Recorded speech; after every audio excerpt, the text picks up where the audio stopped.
Hello, my friends, Evolutionary Energy Arts family. Thank you guys so much for joining me once again. So we see now they have 11 dead or missing in Japan after Typhoon Hegibis drenches Tokyo. This has really been a 1, 2, 3 punch for the central Japanese area. You know, Tokyo has 35 million people. This is the largest city on Earth, and it is getting hammered. And so you actually have millions across Japan told to evacuate their homes. As we see this flooding, and these vehicles are getting absolutely saturated. So it's caused power outages, widespread travel disruption, and flooding. This is a massive storm. It's 870 miles wide, gusts up to 134 miles per hour. It's being compared to a typhoon in 1958 that killed 1,200 people and caused destruction all across the Tokyo area. The death toll from the latest storm is unlikely to be anywhere near as high due to Japan's stringent building safety standards and comprehensive disaster warning systems. Japan is an island that does get hit by pretty much everything. It's right on the ring of fire, so it is definitely earthquake prone, as we know. And also, of course, since it's in the Pacific Ocean, it's going to be getting hit by these storms. So emergency alerts accompanied by loud chimes are being sent directly to tens of millions of smartphones in the affected areas. According to news agency reports, 2 people have died during the typhoon. Now this one has been updated to 11 now. And so it's most definitely a situation that we will watch. That's not all they had. Look at this. They're showing as a 5.3. It was initially reported as a 5.7. And this is right where the storm came in. It's interesting, isn't it? The earthquake is right where the storm basically came ashore, as we look right here. Exact same location. Pretty wild when you think about that. Do you guys think that that is a coincidence? Are the storms and the quakes related? Is there a relationship between what happens in the atmosphere and what happens inside the planet, and then also what's happening in regards to the sun, as well as other, perhaps, things such as cosmic rays? Is it all interconnected? Or is there something else going on here as well? What do you guys think? Not only do we have the typhoon, the earthquake, but we also have a tornado. And there's video here for you guys to see as well, as this tornado went and just ripped right through the area. Look at these photos. Incredible flooding. Look at that. The whole first floor is being pretty flooded out. We saw that there.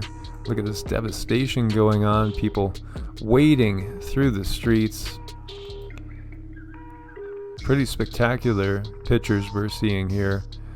I'm not sure if I'd want to be in that lighthouse. Intense. So you have a tornado, you have an earthquake, and you have the typhoon, all hitting at the same time. Of course, we remember Fukushima. Everybody remembers Fukushima, with the big tsunami and the earthquake. You just gotta wonder. You really gotta wonder, my friends. These guys are making the best of it. This is a rugby team. Of course, a lot of travelers just staying put. Now, I've done that myself. Spent 12 hours in Chicago once in a snowstorm at the airport. Just hunkering down. Incredible damage. So, have you guys ever seen any of these? Now, this is a list of 100 patents related to weather modification. And so, of course, this could be updated yet. Look at this. July 16th, 1891. Method of producing rainfall. 1891, right? August 6th, 1913, a rainmaker. 1915, protecting from poisonous gas and warfare.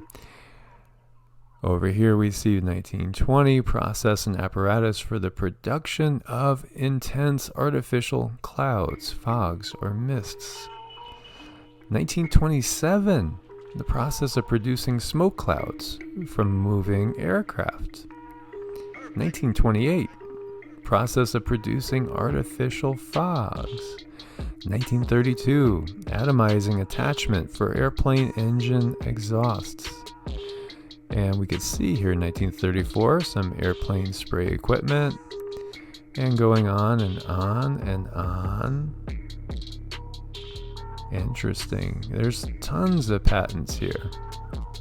And these are so old. Cloud seeding back in 1967. Rainmaking again. On and on. Different weather modification methods. Think about what's available in 2019. What do you think is available in 2019? What do you think is in use in 2019? Here's an interesting one, a HARP patent. Method and apparatus for altering a region in the Earth's atmosphere. Of course, we know about HARP. We can see there's been all sorts of weather modification patents that have been issued, and obviously so much of this has been put into effect. Look at this one, 2003, process and apparatus for the production of nanofibers.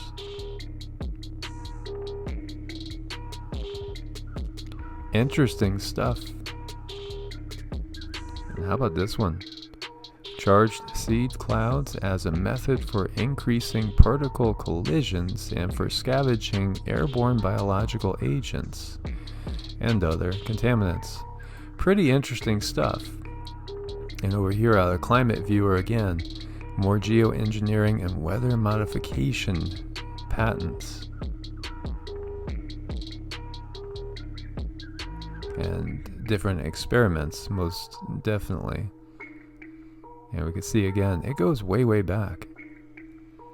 This is, old tech.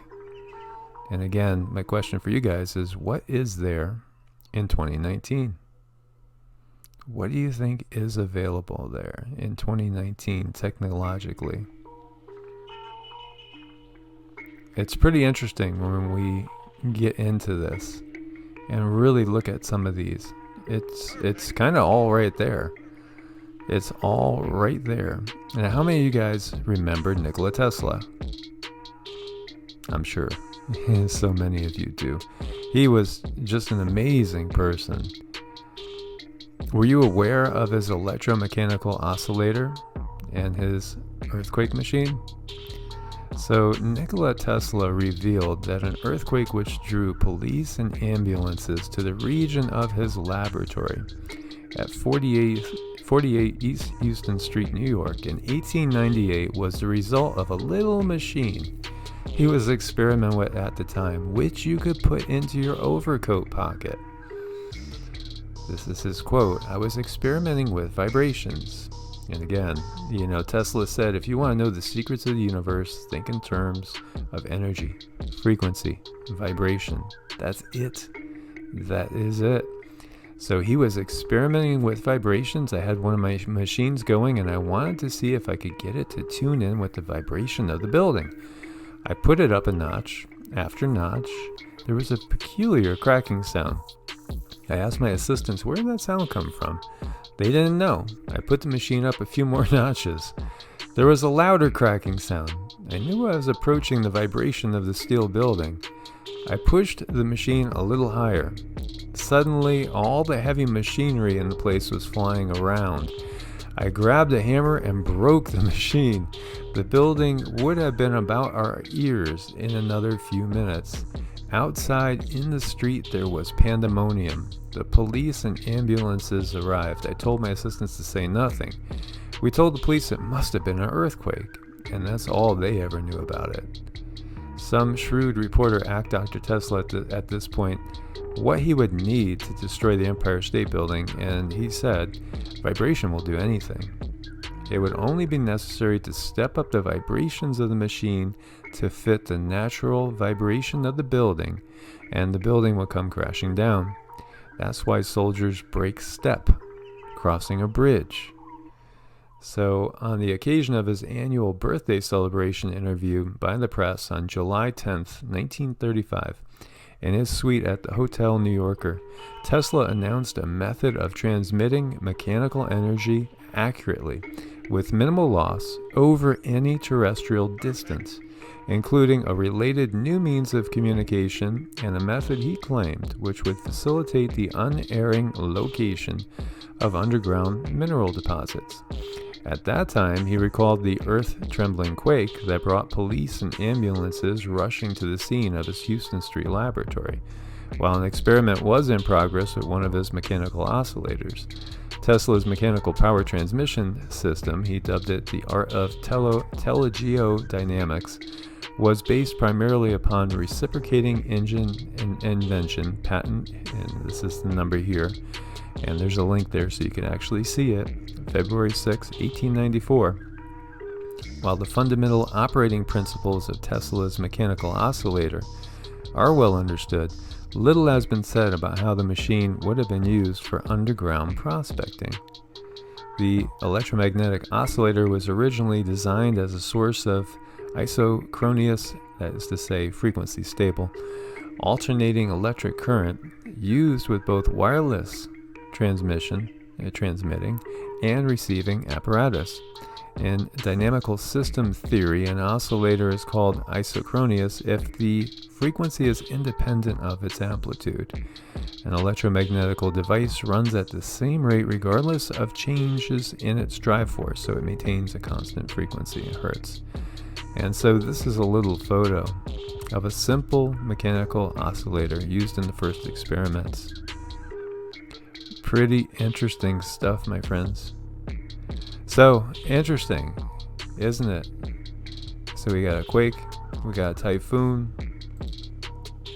and we have also a